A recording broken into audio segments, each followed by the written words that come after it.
I also had the pleasure of attending an event with Against Violence. I think there was an article in the paper today that's Mothers United Against Gang Violence. It was a terrific event. We were raising money for scholarships for kids and those affected by gang violence. Mary Martinez leads that, and she's been doing that for a long time, and it's really great to see that Christ-centered organization out there raising money, and she does so much for this community, and it was great to be part of that and lift up all the folks at that organization. And I attended with the mayor, and he gave some challenge coins to two pastors, Lloyd Johnson and Frankie Almeida, that have been helping that organization for a long time. So it was great to see everybody pulling together and standing against violence, and it was just a great event for our city. Those are the comments that I wanted to make today. It's great to see everybody coming together in the spirit. I had the pleasure of spending some time at the Porterville Rescue Mission this week, and just talking to everybody and getting to know them a little bit better. And there really is a spirit on the move in our community, and we're all pulling together and looking out for those that recently have had tragedy in their lives and lifting each other up, and it's just great to see. That's what I want to say, Mayor. Thank you, Vice Mayor. Well, like the Vice Mayor, been busy the last 2 weeks. February 4th, went to K-Tip and went on the radio live with John and Cash. And we talked about our roads, projects that are going on in the city, and then law and order. On the 9th, we had the Heritage meeting, and something and I'll report more out on that later on 1234 reports, but really excited about some of the challenge coins. You see the pins some of the city staff's wearing. I actually have a shirt here on tonight with the city seal for 250 years of American history, and it's just really exciting to see it coming together. And I just want to say great job to staff on delivering on that. I know Lori, Donnie, Rich, you guys had a big hand in making those things come to life, so I greatly appreciate it. The 10th, I endorse Ian Bakke for County Supervisor, District 5. He's a veteran, family man, business owner, and the reason why I state this for the public to know is because the politics really matter, and if you could get behind county supervisors, it helps give influence in decision-making at a larger level. So want to try to really shape our county as well as we shape our city. The 10th, I also attended the Ag Show as well, did the opening ceremonies. We actually had a address from the president, Donald Trump. It was pretty surreal, to say the least. A great time, great event. It's always amazing to see how our county is one of the lead ag producers in the nation. I think it is the lead this year, and so just great honor to be a part of that.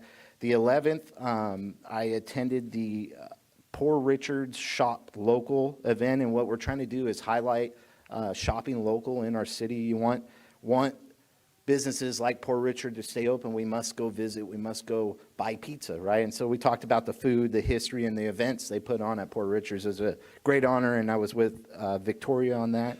The 11th, I met with developers in our community, and I campaigned on cutting regulation in this city.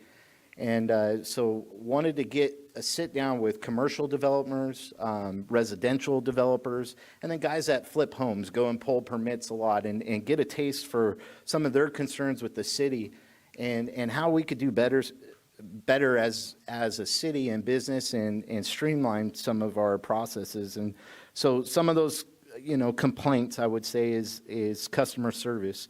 And we talked about how important those individuals are to our community, because a lot of city staff wouldn't have jobs if not for developers trying to develop and do things. And so we want to deliver customer service. And I think staff is trying to do their best, but we always could look at how we could be better. We talked about overcomplicated design standards and maybe reducing some design standards and letting the market dictate how buildings are built.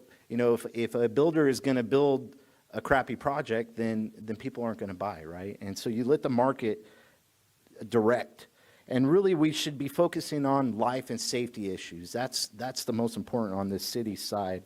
I also love the idea of deferred submittals, to where they could get part of their project in place with cities so that their project can break ground and they could start going to work on it, instead of taking 10 years and we lose business.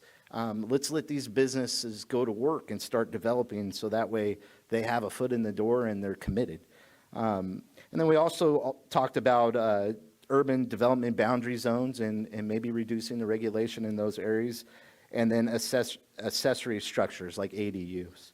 Really, it was a great meeting, and I'm looking forward to what staff brings in the future as far as reducing regulation and streamlining the permitting process here in the city of Porterville.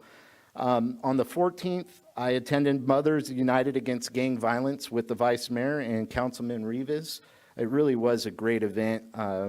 Mary Martinez put on the event with La Gente, and I met some mothers whose children were murdered through gang violence, right? And it was really impactful to sit with them, talk with them, and ultimately try to raise funds to bring awareness to this and try to change our culture here within the city. And that's not easy to do.